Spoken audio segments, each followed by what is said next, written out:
எமர்ஜென்சியாக இருக்குது அப்படின்னா உங்களுக்கு கோல்டு நல்லது. நான் வந்து லாங் டேர்மான பெனிஃபிட்ஸ் அட்டன் பண்ணணும் அப்படின்னா கம்பல்சரி லேண்டு தான் நல்லது. சரி, இதுக்கான காமன் ரிஸ்க் ஃபேக்டர்ஸ் இருக்கும் இல்லையா? கோல்டில் என்னென்ன ரிஸ்க் ஃபேக்டர்ஸ் இருக்குது, நம்ம லேண்டில் என்னென்ன ரிஸ்க் ஃபேக்டர்ஸ் இருக்குதுன்னு பார்க்கும்போது, கோல்டு நம்ம வாங்கும்போது ரெப்யூட்டட் ஸ்டோர்ஸில் வாங்கினா நல்லது. அது இன்றைக்கி நிறைய இடத்துல இருக்குது நம்ம பார்க்குறோம். ஆனால் லேண்டு மோரோவர் அப்படின்னு வரும்போது அதில் ரிஸ்க் ஃபேக்டர்ஸ் கோல்டை விட ரொம்ப அதிகம்.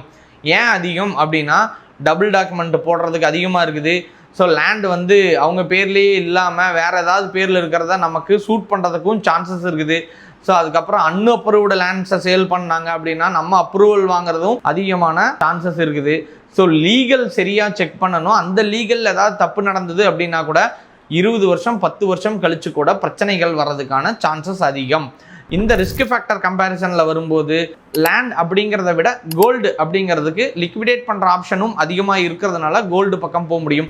அதனால் லேண்ட் யூசர்ஸ் அப்போ லேண்டே வாங்க தேவையில்லைன்னா க்ரோத் அதிகமாக இருக்கிறதுனால எல்லாத்தையும் முறைப்படி லீகல் அட்வைசர் மூலிமா செக் பண்ணி வாங்கிக்கோங்க. அப்படி ஏதாவது லீகல் அட்வைசர் தேவை இருந்துச்சு அப்படின்னா கீழே நான் டிஸ்கிரிப்ஷனில் லீகல் அட்வைசர் நம்பர்ஸும் நான் கொடுத்துருக்குறேன். தாராளமாக அவங்க லேண்ட் லீகல் அட்வைசர்ஸ் தான். தாராளமாக நீங்கள் தொடர்பு கொண்டு வாங்கினா நல்லதாகவே உங்களுக்கு பலன் தரும்.